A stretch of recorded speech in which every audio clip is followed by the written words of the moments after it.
Bom dia, boa tarde ou boa noite a todos que estão assistindo. Nesse vídeo, iremos abordar sobre o assunto de equilíbrio estático, e nosso grupo irá apresentar, experimentar e fazer uma pequena abordagem histórica sobre o assunto. Antes de começarmos, precisamos fazer uma pequena introdução a alguns assuntos acerca desse tema. Entre os conceitos que iremos abordar mais tarde, temos o conceito de força resultante, que será nula se se tratar de uma situação de equilíbrio. E também temos o conceito de torque. Esses dois assuntos serão mais abordados e aprofundados ao decorrer do vídeo. Não podemos deixar de dar uma pequena introdução ao conceito de equilíbrio, que é uma situação em que um corpo ou uma partícula se encontra sujeita a uma força resultante nula. Ele pode estar tanto em repouso como também em movimento retilíneo uniforme. Outros dois assuntos que iremos apresentar durante esse vídeo serão o centro de massa e gravidade. Eles são assuntos importantes porque eles têm a ver com a estabilidade do equilíbrio e nós iremos abordá-los mais tarde. Bem, com essa pequena explicação, espero que tenha ficado claro o que iremos abordar nesse vídeo. E eu vou ficando por aqui e espero que esse vídeo seja bastante proveitoso e ele seja uma ótima aula. Tudo começou em 5000 a.C., no Antigo Oriente Próximo, região que é conhecida como Iraque, Irã e todos os países em volta. Em 2087 a.C., nasceu um homem muito famoso por sua frase: "Dê-me um ponto de apoio e uma alavanca que moveria o mundo." Se chama Arquímedes. Foi muito importante porque sistematizou o que é conhecido como torque ou movimento. Sendo basicamente, se eu tiver um ponto de apoio e uma barra da mesma altura, quanto mais distante a força que for aplicada, maior será o efeito do outro lado. Em 1643, nasce Newton, que ficou famoso por uma lenda, que é através de uma maçã ter caído na cabeça dele, assim gerando a lei da gravidade. Em 1687, ele publicou um livro chamado Matemáticos da Filosofia Natural. Ele divulgaria pela primeira vez as leis de Newton, sendo mais importante a primeira lei. Oi, gente, meu nome é Matheus e hoje eu vou realizar um experimento que ele é bem legal e bem interessante com vocês. O experimento aborda o equilíbrio estático, então me acompanhe para a realização desse experimento. Bom, para a realização desse experimento, nós iremos precisar de um copo, seja de vidro ou de plástico, o que você tiver em casa, e ele vai servir para ser a base do nosso experimento. Também iremos precisar de dois garfos, recomendo ser esses garfos de alumínio, por serem mais resistentes. Estou usando esses dois garfos que eu tenho aqui em casa. E, por fim, iremos precisar de um palito de dente, de qualquer marca que você tenha em casa. Sendo um palito de dente, dá para fazer seu experimento. E agora, finalmente, vamos para o passo a passo da realização desse experimento. O primeiro passo é o que você vai pegar os dois garfos que você escolheu, de preferência de alumínio, e você vai entrelaçar as pontas deles, de uma forma que fique bem fixo. Ele pode até dar uma mexidinha assim, mas tenta deixar ele o mais firme possível, para que ele não saia com tanta facilidade. O segundo passo é o que você vai pegar o palito de dente que você escolheu, e você vai tentar entrelaçar no meio do garfo. Desta forma daqui, ó, no meio do garfo. Vai ser uma tarefa um pouco difícil. Eu tentei por várias vezes, mas sempre ou o palito se partia ao meio, ou ele caía, e eu fiquei tentando, mas no fim eu consegui. E o terceiro passo é, com o palito no meio do, dos garfos, você vai pegar o copo e vai tentar equilibrar. Foi uma tarefa também um pouco difícil, eu fiquei tentando por algumas vezes, mas no fim eu consegui. Pronto, depois de algumas tentativas, eu consegui equilibrar os dois garfos por meio do palito. Então, eu vou mostrar aqui de perto para vocês como ficou. Olha aqui, os dois garfos apoiados no palito em cima do copo. Mágica, não há física. Agora eu vou explicar como foi possível ocorrer o fenômeno do experimento 1. Para começarmos, precisamos ver as forças atuantes na ponta do palito, que é a força-peso, e essa força-peso é a soma do peso dos dois garfos mais o peso do palito, também a força e reação normal. Para um corpo estar em equilíbrio, estar em situação de equilíbrio, as forças atuantes nele têm que ser nulas, ou seja, zero. Bem, para o corpo suspenso assim, como é o caso do experimento, o centro de gravidade dele vai estar do lado de fora. E o que seria o centro de gravidade? Seria um lugar onde, teoricamente, estaria todo o peso no corpo. E onde estaria esse centro de gravidade seria ali, no meio de 2 palitos, bem abaixo deles. E o centro de gravidade é a mesma coisa que o centro de massa, porque estamos falando de pequenos corpos, como é o caso do palito e o garfo, em campo gravitacional. Para efeitos comparativos, é um equilibrista. O equilibrista, para precisar estar ali na corda sem cair, o seu centro de gravidade ou seu centro de massa, eles têm que estar acima da corda, nos seus pés. Caso algo diferente aconteça, ele irá cair. Oi, gente, eu sou Otávio e estou aqui para fazer um segundo experimento com vocês. E dessa vez o experimento é o palito que sustenta a garrafa. Para isso, nós iremos precisar de meia garrafa com água, uma corda, nesse caso aqui eu já amarrei a corda na garrafa, e iremos utilizar também 3 palitos de fósforo. Vamos partir para o procedimento. Começaremos então utilizando um dos palitos e a garrafa com a corda. Para isso, nós iremos pôr o palito desta forma, iremos apoiá-lo em cima da mesa ou da sua superfície e para que ele segure a garrafa por enquanto, nós utilizaremos um peso que será colocado em cima do palito. Utilizaremos então outros 2 palitos e um deles nós colocaremos de forma horizontal entre as 2 partes da corda. E com o terceiro, nós colocaremos ele entre o palito do meio e o palito de cima, que está sendo sustentado pelo peso. Quando tudo isto aqui estiver pronto, podemos tirar o peso de cima e estará pronto.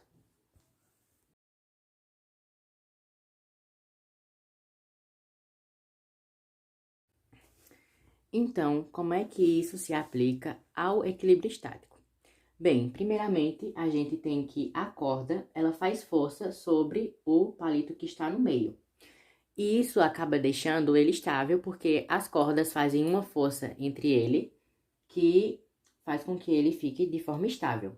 E isso permite que o palito do meio, esse que está em pé, exerça a força sobre o palito que está sobre a mesa. Mas como é que tudo isso funciona em equilíbrio estático, incluindo a garrafa? Primeiramente, a gente tem que entender que tudo isso funciona como um sistema de alavanca. A garrafa, ela exerce uma força que é aquela que faz com que ela tenha a tendência a cair e a puxar tudo consigo. Enquanto o palito, que está entre o palito entre as cordas e o palito que está na mesa, gera uma força que é contrária à força da garrafa. Essa força que ele gera sobre o palito da mesa faz com que o palito da mesa crie um atrito entre ela e a superfície, e isso torna o palito incapaz de deslizar sobre ela. Como ele se torna incapaz, ele acaba por sustentar todo o sistema. Olá, meu nome é Andressa e eu vou falar sobre as leis e fórmulas do equilíbrio estático. Para a gente começar, a gente precisa entender que todas as forças que vão atuar em cima de um determinado corpo, seja ele extenso ou sobre uma partícula, sua resultante sempre tem que ser zero. E todas as forças que vão atuar em cima dele tem que ser zero também, porque assim ele consegue se manter em um equilíbrio. Para nos ajudar com a resolução de alguns problemas e questões, a gente vai precisar usar o quê? Alguns métodos. Tem o método de projeções e o método do polígono. Esses métodos vão ajudar a redirecionar as forças que estão ali, naquele plano. E também a gente pode usar a decomposição de vetores e o teorema de Lamy. Para usar o teorema de Lamy, a gente vai precisar de 3 forças atuantes em um determinado corpo ou partícula. O corpo extenso se diferencia da partícula porque a partícula ela só vai precisar usar as forças que atuam sobre ela. Só que no corpo extenso, ele vai precisar usar o momento da força. O que seria esse momento da força? É algo que é capaz de produzir uma rotação sobre o corpo. E aí, para a gente poder entender isso, a gente vai precisar usar a força, que é mais ou menos F, que é a força vezes a densidade. Quando que é mais e quando que é menos. Quando é no sentido horário, ela vai ser negativa. Quando for no sentido anti-horário, vai ser positivo. Vai ajudar a resolver problemas do corpo extenso, a gente pode usar o teorema de Varignon. Eu acho que é assim que se fala, me perdoe se eu estiver errado. Ele é muito útil também. Oi, gente, boa noite, tudo bem com vocês? Vamos lá resolver essa questão? Meu nome é Stephanie e essa questão é lá da UFPI. Ela diz o seguinte: desejamos medir a massa M de um corpo e a única balança de que dispomos é uma de 2 pratos equilibrada, com braços de tamanhos e massas diferentes. Então, logo no começo, a gente pode fazer uma observação aqui que o tamanho e massas dos braços, eles são diferentes, ok? E aí, vamos lá. O procedimento adotado para resolver foi o seguinte: colocamos a massa a ser pesada em um dos pratos e equilibramos com uma massa M1. Depois, trocamos a massa M de prato e verificamos que a massa equilibrante era outra, de valor M2. Diante dessas informações, podemos dizer que o valor da massa M será dado corretamente por. Então, vamos lá. Primeiramente, como eu falei para vocês no começo, a massa, a balança, ela tem braços de tamanhos e massas diferentes, ok? Aí, aqui tá digamos que seja uma pedra no caminho, mas não é impossível. Vamos lá. Primeiro, vamos desenhar a balança, ok? Vou desenhar aqui a balança. Não vejo muito o meu desenho, essa é uma representação. E aqui, vamos equilibrar ela. Não está no meio, ok? Isso aqui não está no meio, não está equilibrando no meio, porque, como a gente viu na questão, ela tem braços, ela é equilibrada com braços diferentes, braços de tamanhos e massas diferentes, ok? Ok.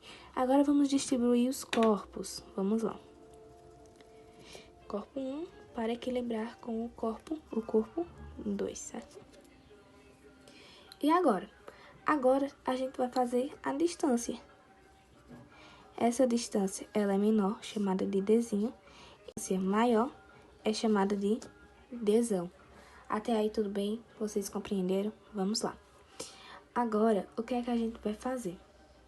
Como a questão pede que colocamos a massa a ser pesada em um dos pratos e equilibramos com uma massa M, então essa massa aqui, ela tem que equilibrar com essa massa.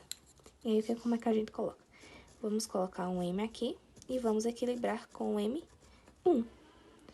Passo 1, muito certinho, já tá tudo feito. E aí, como é que a gente vai representar agora? Agora a gente vai resolver isso aqui a partir de uma equação. Como é que vai ficar essa equação? Vai ficar assim, ó. M, que é a massa, tá? E D, que é a distância de apoio, igual a M1, que é a outra massa equilibrante, vezes D, que é a outra distância, só que é a distância menor, okzinho? Ok? Que esse aqui é o Dzinho e esse é o Dzão. Tudo certo até aí, pessoal? Então, vamos continuar. Agora, como é que a gente resolve isso? Passando pra cá, vai passar a dividir, não é isso? Então, como é que a gente coloca? M vai ficar dividindo com M1, ok? E isso aqui vai ser igual a divisão de Dzinho sobre Dzão. Essa é a primeira equação. Ela é importantíssima, tá? Não perde ela, fica com ela guardadinha aí, tá? Não esquece dela. Agora, vamos para o segundo passo. O segundo passo diz o seguinte: trocamos a massa M e ela equilibra com outra massa, só que essa massa agora é M2, o valor dela diferencia, ok? Ok. Agora, se a gente vai mudar a massa, essa massa vem pra cá, não é isso? E a outra massa que equilibra vem pra cá. Tudo certo até aí, tudo compreensível, não é isso? Agora, o que é que a gente vai fazer? Vamos fazer o mesmo processo que a gente fez nessa primeira, só que agora a gente vai mudar os valores. Então, vai ficar assim, ó. M2 vezes Dzão, que como eu já falei, é a distância que equilibra, distância de apoio, igual a M vezes Dzinho. E aí, a gente vai fazer o mesmo processo, tá, galera? A gente vai fazer o mesmo processo. Isso aqui vai passar dividindo, então vai ficar como, Stephanie? Vai ficar M2 dividido por M, igual a Dzinho dividido por Dzão. Certinho, gente? Essa já é a segunda equação e a partir dela, vamos fazer o resto. Não sei aí se você já percebeu, mas acho que já percebeu que tem alguma semelhança aqui, não tem? Das distâncias, então tem sim. E aí, a gente pode resolver isso por substituição. Como assim? A gente vai resolver apenas as massas. A gente vai resolver apenas as massas porque as distâncias, elas estão iguais, então a gente pode tirar, ok? Ok. Então, vai ficar assim, ó. Vai ficar a massa. A gente vai pegar essa equação aqui, ó. Massa dividido sobre massa M1 igual a massa M2 sobre M. E aí, o que é que a gente vai fazer? A gente vai fazer meios e extremos. Ó, a gente vai fazer isso aqui. Se você sabe, então você já sabe a resposta. Você já deve ter visto isso aí em algum momento, tá? Se não viu, a gente vai fazer agora. Isso aqui, os M's, eles vão passar a multiplicar. Então, M vezes M vai ficar igual a M ao quadrado. É igual a isso aqui vezes isso aqui. Como são diferentes, então não podemos juntar, tá ok? Não podemos juntar, então vai ficar assim. M1 vezes M2, certo? Mas como é que vamos resolver isso agora? Vamos tirar esse expoente aqui, ó. Esse ao quadrado de M. Ao tirar o quadrado de M, colocamos uma raiz, que vai ficar igual a M1 vezes M2. Podemos mexer mais em alguma coisa aqui? Não podemos mexer porque não temos os valores de M1 e M2. Mas, se vocês sabem o valor, se na questão diz os valores de M1 e M2, é só você substituir e resolver isso aqui, ok, galera? Então, esse aqui é o resultado. A alternativa que tiver esse resultado, você marca que ela vai estar certa. Eu espero muito que vocês tenham entendido e até a próxima. Concluímos então que o estudo dos sistemas em equilíbrio se denomina estática. Podemos afirmar que um corpo em equilíbrio estático está em repouso, sendo que, por sua vez, a sua velocidade vetorial e a sua aceleração em relação ao referencial inerte são nulas, e a soma das forças atuantes nesse objeto é igual a zero, e também não encontramos a presença do torque ou momento de uma força. Ao todo, existem 3 diferentes tipos de equilíbrio: o equilíbrio instável, o equilíbrio estável e o equilíbrio indiferente. O equilíbrio instável é quando um corpo sofre um pequeno deslocamento de sua posição inicial, por menor que seja, tendendo a se afastar cada vez mais dessa posição. O equilíbrio estável é quando um corpo deslocado de sua posição de equilíbrio tende a voltar à posição inicial. E também tem o indiferente, que é quando um corpo, independentemente de onde for posicionado, ele permanecerá em equilíbrio. Também temos os conceitos de equilíbrio do ponto material, que é quando as dimensões de um corpo podem ser desprezíveis em relação ao referencial. E o equilíbrio do corpo extenso, que é quando não for possível desprezar as dimensões do corpo em relação ao referencial. Já o centro de gravidade é a região onde se aplica a resultante das forças que agem sobre um corpo. E é assim que, através das leis de Newton, que podemos calcular se um corpo material está ou não em equilíbrio. Encontramos sistemas em equilíbrio todos os dias, como em pontes, prédios, na famosa Torre de Pisa que se localiza na Itália, ou até mesmo no simples ato de uma pessoa estar de pé. Então foi isso, eu espero muito que essa videoaula tenha ficado clara para você e que tenha despertado a tua curiosidade sobre esse universo lindo da física. Muito obrigada por assistir até aqui.